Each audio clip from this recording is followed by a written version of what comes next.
Salut filles! Alors aujourd'hui, je vous retrouve pour une vidéo sur le retour à l'école. Donc, je vous présente mon invité aujourd'hui, c'est Jenny. Donc, Jenny a sa chaîne YouTube également. Donc, je vous invite vraiment à aller voir sa chaîne. Est-ce que tu veux expliquer en 2-3 mots qu'est-ce que tu fais sur ta chaîne? Dans le fond, moi, ce que je fais, c'est du maquillage puis des choses de filles, dans le fond. Fait que, elle est vraiment bonne en maquillage. Puis, elle donne des cours aussi à Montréal si ça vous intéresse. Fait que vous pouvez toujours aller la voir pour ça. Donc c'est ça. Alors aujourd'hui, Jenny et moi, on a fait comme une liste de tous les trucs pour réussir à l'école. Alors premier point, c'est de toujours prendre des notes. Même si les autres sont pas en train de prendre des notes, même si ça n'a pas de l'air important, des fois, même une petite affaire, ça peut, quand vous allez leur lire, vous faire repenser au moment, puis vous faire revivre le moment où vous étiez dans la classe, même juste un petit mot que vous écrivez tout le temps, ça vous refait vivre, puis comme ça, vous en rappelez mieux. Puis ça aide à retenir les informations importantes aussi. Exactement. Deuxième point, ce serait avoir une relation avec le prof. Donc, montrer qu'on veut apprendre, montrer que ça nous intéresse le cours. Souvent, les profs, les mauvais élèves, pour eux, c'est ceux qui veulent pas être là puis qui sont là pas par choix. Donc, lui montrer que nous, on est différents, que moi, je vais étudier, je vais apprendre, puis je suis prête à mettre l'effort nécessaire pour apprendre. Ça. Donc, ça aide énormément. Je pense que si jamais vous avez un peu plus de difficultés dans une matière, c'est vraiment à votre avantage de faire ça. Parce que c'est sûr que si vous montrez toujours un grand intérêt dans la classe, le prof va se rappeler de vous, premièrement. Fait que, tu sais, après, pour faire une reprise d'examen parce que vous avez coulé, c'est sûr que ça va jouer dans votre faveur. Ça, c'est sûr et certain. Le troisième point, donc, c'est de retranscrire ses notes. Moi, je fais tout le temps ça. Je les écris à la main, puis je les retranscris à l'ordinateur.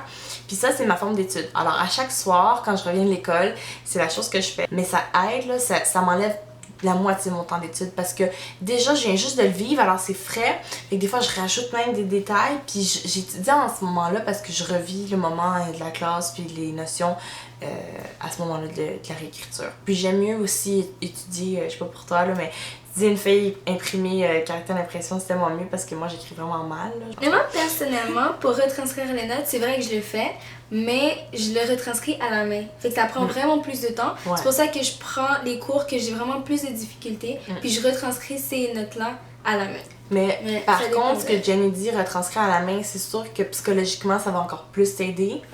Pour t'en rappeler, là, comme par rapport à retranscrire à l'ordi. Mais c'est juste que moi, je tiens à le faire pour tous mes cours. Fait que, comme elle dit, retranscrire à la main, c'est trop long, là.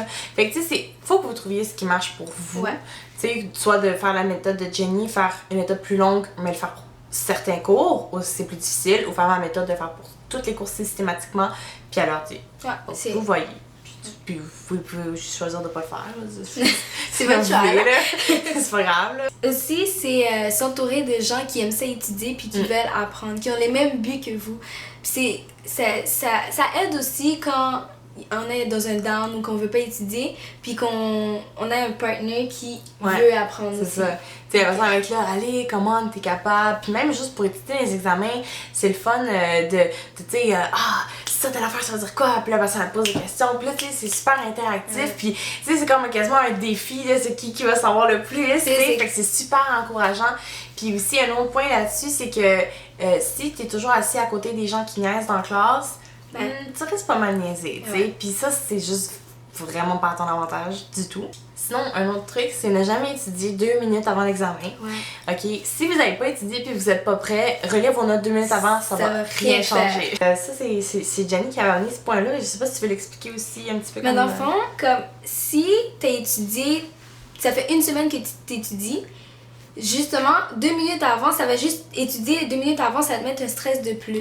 Donc, si tu as étudié, ça fait longtemps, justement, c'est le moment où tu respires, tu prends ton temps, tu prends une petite collation, tu te reposes, puis tu te mets prête à faire ton examen. Donc, étudier 2 minutes avant l'examen, c'est vraiment inutile. Le truc, c'est vraiment d'étudier un petit peu à chaque jour. Moi, ce que je fais personnellement, je me fais un horaire. Moi aussi, pourquoi j'écris mes notes à l'ordinateur, c'est pour pouvoir copier-coller dans un nouveau dossier, un nouveau fichier Word, mais ce qui va être important à l'examen. Puis là, j'étudie juste ce truc-là. Puis ça m'aide parce que c'est moins long à lire, ça dure comme 2-3 pages, dépendamment de la longueur de l'examen. Puis j'ai juste à utiliser ça. Fait que je me dis, ok, je le lis 2 fois aujourd'hui. Le lendemain, je le lis 4 fois. Tu sais, comme ça, c'est plus étalé. Puis c'est moins genre 5 heures d'études qui s'en sert absolument rien. Super important d'avoir un agenda. C'est super important d'être structuré, de savoir quand tu dois faire quoi. C'est comme quand un prof te dit de lire 50 pages, mais il donne une semaine. T'en lis un petit peu à chaque jour. Puis là, t'es correct. Mais si la tu peux même te donner 2 jours de repos avec 50 pages parce que t'en lis 10 par jour, puis 10 par jour, c'est rien. Tu sais, fait que c'est juste d'étaler le travail. Puis même pour les longs travaux, c'est la même chose. Étaler le travail, puis c'est tellement plus simple, puis ça va vous aider au niveau de votre stress. Là. Je sais pas pour toi, Jenny, mais moi, je suis une personne vraiment stressée, là, comme je pense que tu le sais. Ouais, ok. Fait que quand t'as ton agenda, là, tu vois tes affaires, qu'est-ce comme, que t'as à ok, faire. c'est correct, tu sais. Ça devient une habitude de vie, hein? Oui, parce que... moi j'ai besoin. J'ai besoin de mon agenda. Là, quand c'est l'été, j'ai mon agenda électronique, c'est obligatoire. Là. Je me dis, ça aujourd'hui, il faut que je fasse ça. Je peux faire n'importe quoi d'autre, mais ça, c'est quelque chose que je dois faire. Puis c'est comme un to-do list. C'est comme, c'est ça. Faut que je fasse. Faire des listes aussi, on l'a pas mis dans notre liste, justement. Organisation. On a fait une liste, c'est ça. Mais faire des listes aussi, ça aide, ça va un petit peu avec l'agenda. Fait qu'on a encore 6 autres points à vous donner. Mais si vous voulez les voir, ça va être sur la chaîne de Jenny. Fait que je vais mettre le lien dans la barre d'infos. Peut-être aussi le mettre dans la vidéo si ça me tente, là, quelque part, mettons, dans sa face. Tu sais, ici, cliquez sur sa face pour aller voir sa vidéo. Puis sur ça, ben, je vous dis ciao, à la prochaine! À la prochaine.